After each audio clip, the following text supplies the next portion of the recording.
Shabbat Shalom. Karma. Yes, I heard you all. Karma in Torah.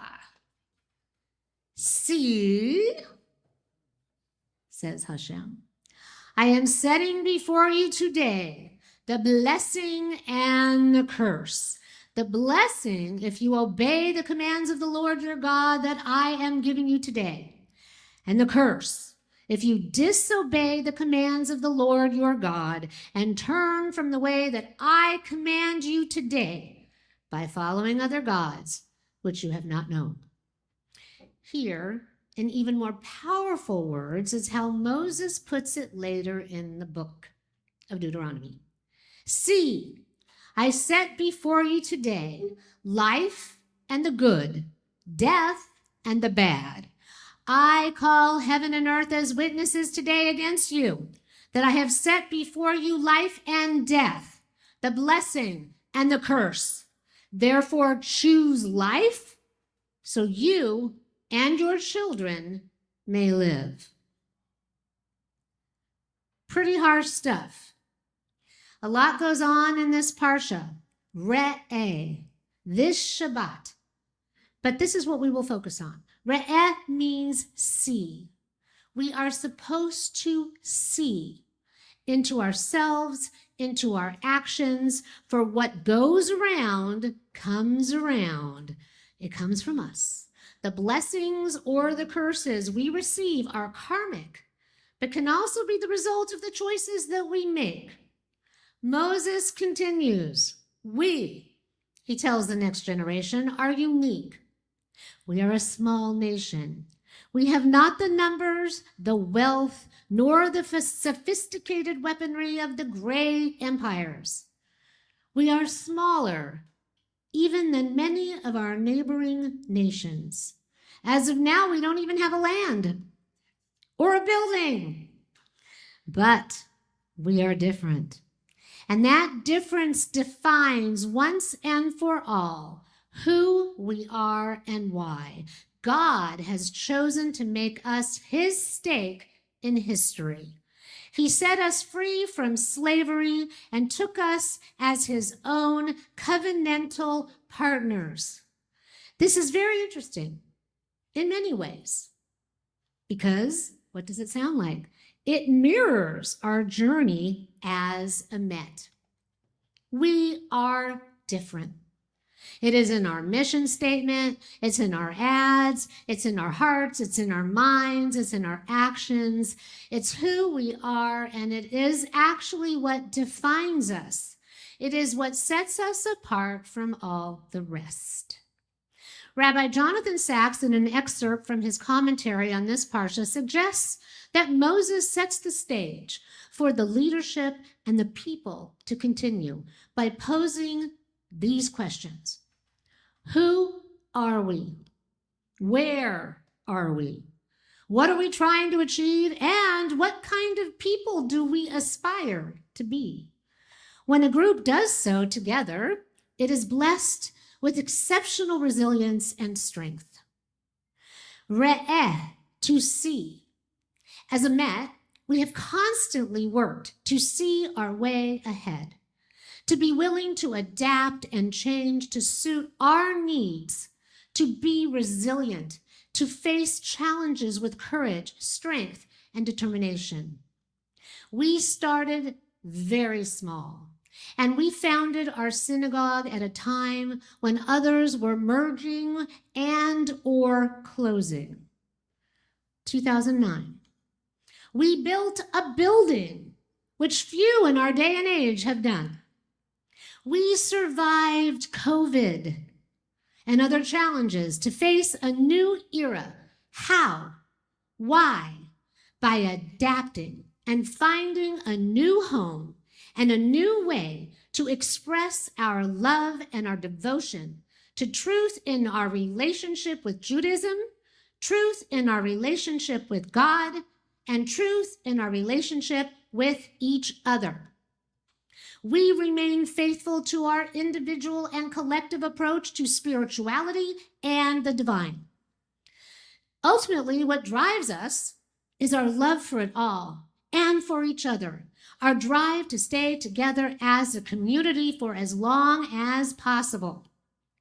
Rabbi Sachs looks deeper into the Parsha with this analogy. Two of the key words of Deuteronomy are love and joy. The word love appears twice in the book of Exodus, twice in the book of Leviticus, not at all in the book of Numbers, yet in the book we're in, 23 times in the book of Deuteronomy. The word joy appears only once in Genesis, once in the book of Exodus, once in the book of Leviticus, once in the book of Numbers, but 12 times in the book of Deuteronomy. Moses does not hide the fact, though, that life under the covenant will be demanding. Neither love nor joy come on a social scale without codes of self-restraint and commitment to the common good. Moses knows that people often think and act in short-term ways, preferring today's pleasure to tomorrow's happiness, personal advantage to the good of the society or the community as a whole. They do foolish things individually and collectively. So throughout Devarim, he insists time and time again that the road to long-term flourishing, the good, the blessing, life itself, consists in making one simple choice. Accept God as your sovereign, do God's will, and blessing will follow. If not, sooner or later, you will be conquered, you will be dispersed, and you will suffer more than you can ever imagine. And it's maybe not just in the physical realm, but in the spiritual realm for all eternity.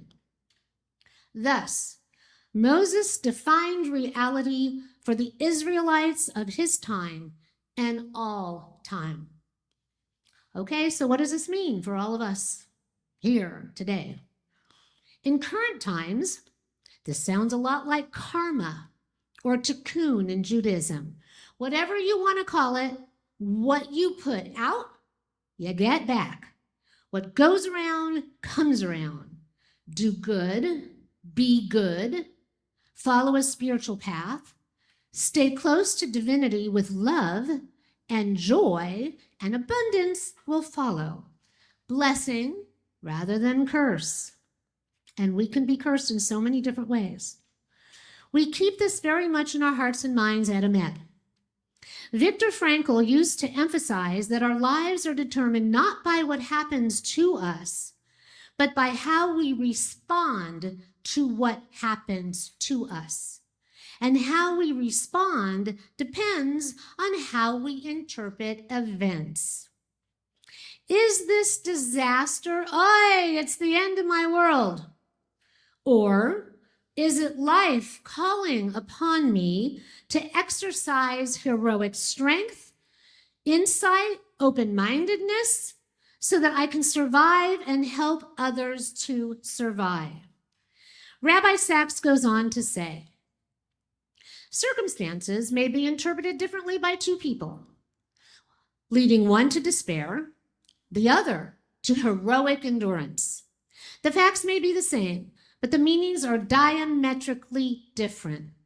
How we interpret the world affects how we respond to the world, and it is our responses that shape our lives individually and collectively. Within every family, within every community, within every organization, there are tests, there are trials, there are tribulations. Do these lead to arguments, blame, recrimination? Or rather, does the group see them providentially as a route to some shared future good? A descent that leads to an ascent. And sometimes the ascent may actually be in the world to come. As the Lubavitcher Rebbe always used to say, does it, the community, work together to meet the challenge? Or are they at odds with each other? Much, perhaps all, will depend on how the group defines its reality. This, in turn, will depend on if they have a clear sense of what their ideals are, and they are not blown off course by the winds of change. We have endured many shifts in the wind, not only at Emet, but as a people and one shared humanity. I was just in the restroom of the restaurant that we just ate at, and we were talking about how everyone seems to have lost their mind. And I said, during COVID, we were one shared humanity fighting one enemy. And we got along, basically, globally. But once COVID ended, everyone got out of their houses and went crazy. This is something that we really need to look at. But as a Jewish people, somehow we have survived centuries of persecution. Somehow we are still here when every other religion as well is experiencing attrition and the need to redefine in order to stay relevant. As we embark on our upcoming fiscal year and our rapidly approaching high holidays in 5 short weeks, yes, 5 short weeks, let us ask the questions for ourselves and our community. Who are we? Where are we in our lives and in our temple family, in our global world, in our United States of America? What are we trying to achieve? What kind of people do we aspire to be? And what kind of people do we wish to attract to become part of our temple family? What is important to us as a community? And then ask ourselves, as we approach High Holy Days, where can I still grow? Where could I have done better? Even one thing better. What do I want? What serves me? What doesn't serve me? And how best may I be of service?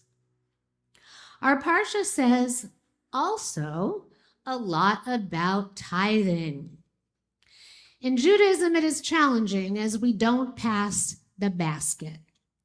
Our first president always said to me, and I always think about this at this time when it comes up, you need to talk more about giving.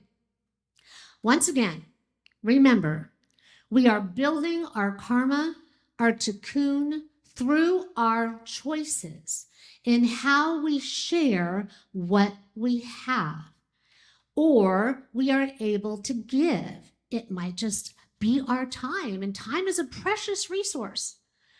It must, though, be genuine sharing with our whole heart and being, not miserly or with thought of personal gain or loss.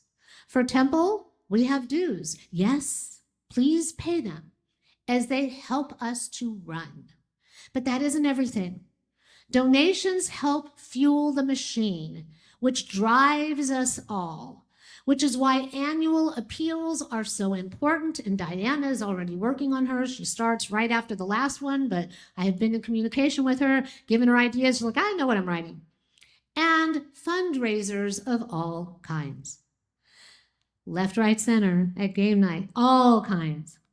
The challenge with Judaism, rather than other religions, is that many feel, my membership is enough.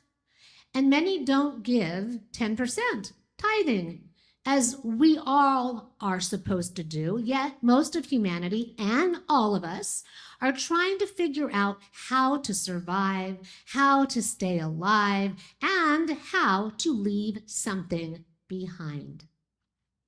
As we look at all of this, we should remember what our Parsha strives to teach. We must be willing to see, unabashedly see, in order for the blessing to follow, to give of ourselves to God, our faith, our community, and to each other, remembering what we put out, we will reap. Giving comes in many forms. The point is to be mindful, to truly see clearly. Keep our slate, our tikkun, and our karma clean.